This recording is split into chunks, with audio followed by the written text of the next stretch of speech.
అనంత కరుణామయుడు అపార కృపాశీలుడైన అల్లాహ్ పేరుతో ప్రారంభిస్తున్న సూర్య అల్ హుజూరాత్ 2వ రుక్కు 28వ వివరణ. ఒక రంగు గల వాళ్ళంతా ఇతర రంగు గలవారని నీచులుగా హీనులుగా భావించరాదు.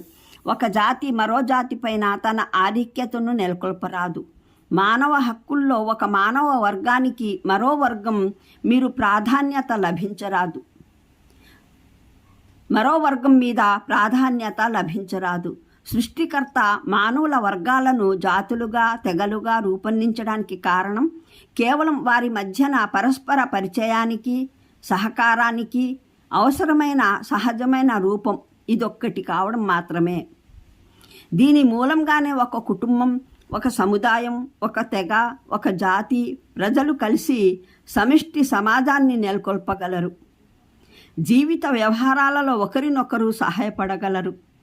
ఏ విషయాన్నైతే అల్లాహ్ సృజించిన ప్రకృతి పరస్పర పరిచయానికి మార్గంగా ఏర్పరిచిందో దాన్ని గర్వానికి విద్వేషానికి మార్గంగా చేసుకోవడం కేవలం పైశాచికమైన అజ్ఞానం. ఇది పెరిగి దౌర్జన్యం అత్యాచారం వరకు చేరింది. 3. ఒక మానవునికి మరో మానవునికి మధ్య ఘనతకు మహత్తుకు ఏదైనా ఆధారం ఉన్నట్లయితే కాగలిగితే అది కేవలం నైతికమైన శ్రేష్టతే. జననం రీత్యా సమస్త మానవులు సమానులు. వారిని పుట్టించినవాడు ఒక్కడే. వారి జనన పదార్థం జనన విధానం ఒక్కటే.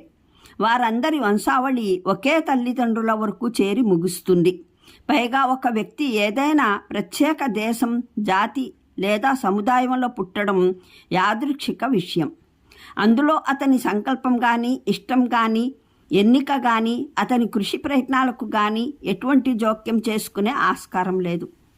అలాంటప్పుడు ఒకరిపైన శ్రేష్టత లభించే సహేతుకమైన కారణం ఏదీ లేదు.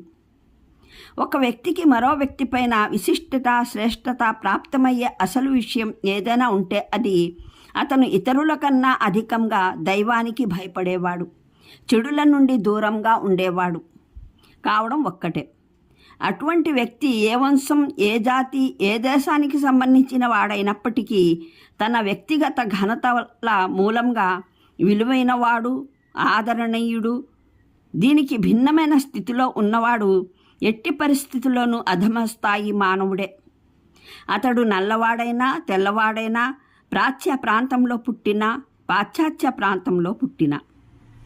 ఈ యథార్థాలనే ఖురాన్లో ఒక క్లుప్తమైన ఆయత్లో వివరించబడిన వాటినే దైవ సందేశహరులు సల్లల్లాహు అలైహి వసల్లం తన విభిన్న ప్రసంగాలలో సూక్తులలో మరింత విడమర్చి తెలిపారు. మక్కా విజయం సందర్భంలో కాబా ప్రదక్షిణ తర్వాత ఆయన చేసిన ప్రసంగంలో ఇలా సెలవిచ్చారు. దైవానికి కృతజ్ఞతాభివందనాలు. ఆయన మీలోని అజ్ఞానపు అహంకారాన్ని, లోపాన్ని దూరం చేశాడు. జనులారా, మానవులంతా కేవలం 2 విధాలుగానే విభజించబడతారు. ఒకరు సద్వర్తనులు, భయభక్తులు గలవారు, నిష్ఠాపరులు. వీరు దైవం దృష్టిలో గౌరవ ఆదరణలకు పాత్రులు. రెండవ కోవకు చెందినవారు పాపాతరులు, కఠినులు, దౌర్భాగ్యులు, అల్లాహ్ దృష్టిలో నీచులు. వాస్తవానికి మానవులందరూ ఆదం సంతానం. అల్లాహ్ ఆదంను మన్నుతో సృజించాడు. బైహఖీ ఫీషు అబిల్ ఈమాన్ తిర్మిజీ హదీసు. హజ్జతుల్ విదా వేడుకోలు హజ్ సందర్భంలో తష్రీహ్ దినాల మధ్యలో ఆయన సల్లల్లాహు అలైహి వసల్లం ఒక ప్రసంగం చేశారు. అందులో ఇలా సెలవిచ్చారు. జనులారా, బాగా వినండి. మీ అందరి దేవుడు ఒక్కడే. ఏ అరబ్బు వ్యక్తికి అరబ్బేతర వ్యక్తిపైన, మరే అరబ్బేతర వ్యక్తికి అరబ్బు వ్యక్తిపైన, తెల్లవానికి నల్లవానిపైన, మరే నల్లవానికి తెల్లవానిపైన ఎటువంటి ఘనత విశిష్టత లేదు. అయితే ధర్మనిష్ట ఆధారంగా తప్పక ఉంటుంది. అల్లాహ్ దృష్టిలో మీలో అందరికన్నా గౌరవ ఆదరణలు గలవాడు, అందరికన్నా అధికంగా నిష్ఠాపరుడైన వాడే. నేను మీకు మాటను చేరవేశానా చెప్పండి. దానికి జనులు అవును, దైవ ప్రవక్త చేరవేశారు అని అన్నారు.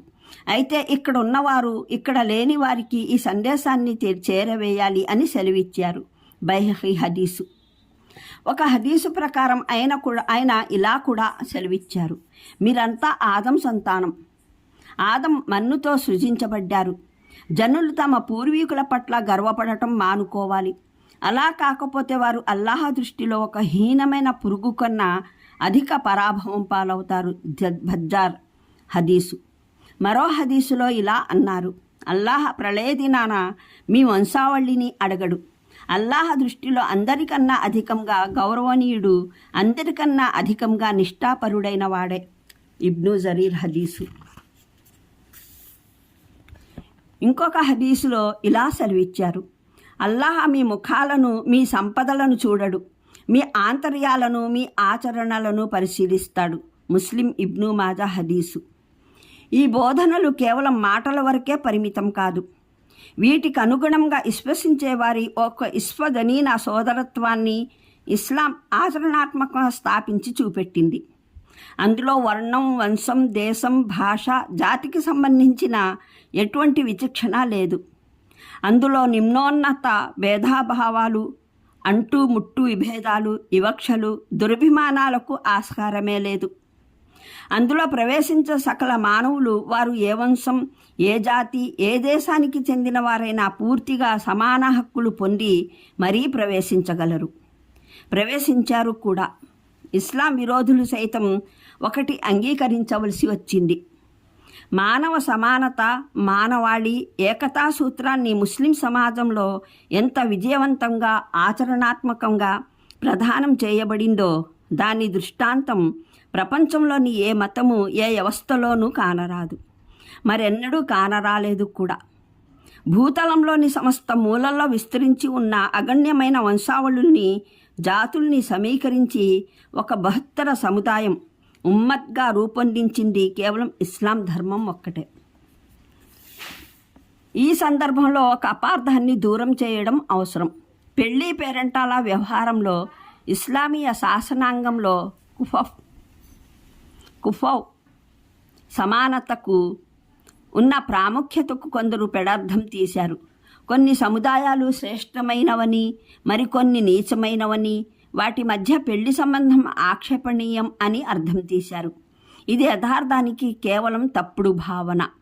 ఇస్లామీయ షరియత్ ప్రకారం ఏ ముస్లిం పురుషుడైనా మరే ముస్లిం స్త్రీనైనా నికాహ చేసుకోగలడు. అయితే దాంపత్య జీవితం జీవంతం కావడమన్నది దంపతుల మధ్య అలవాట్లు, పద్ధతులు, జీవన విధానం, కుటుంబ సాంప్రదాయాలు, ఆర్థిక, సామాజిక పరిస్థితుల రీత్యా ఇతోధికంగా సామరస్యం ఉండటం పైన ఆధారపడి ఉంటుంది. అప్పుడే వారు పరస్పరం ఒకరితో మరొకరు బాంధవ్యాన్ని పటిష్టం చేసుకుని సామరస్యంగా మసులుకోగలరు.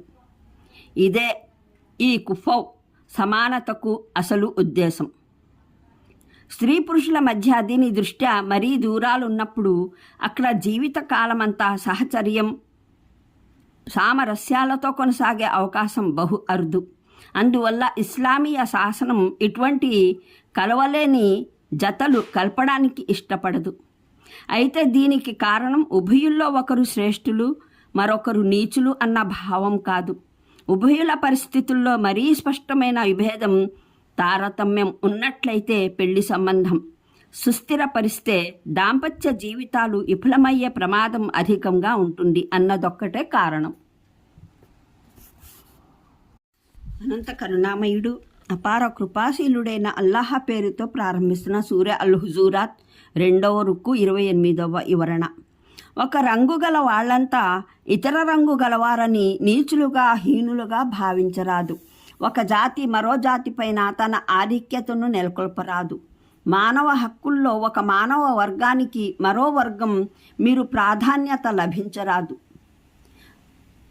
మరో వర్గం మీద ప్రాధాన్యత లభించరాదు.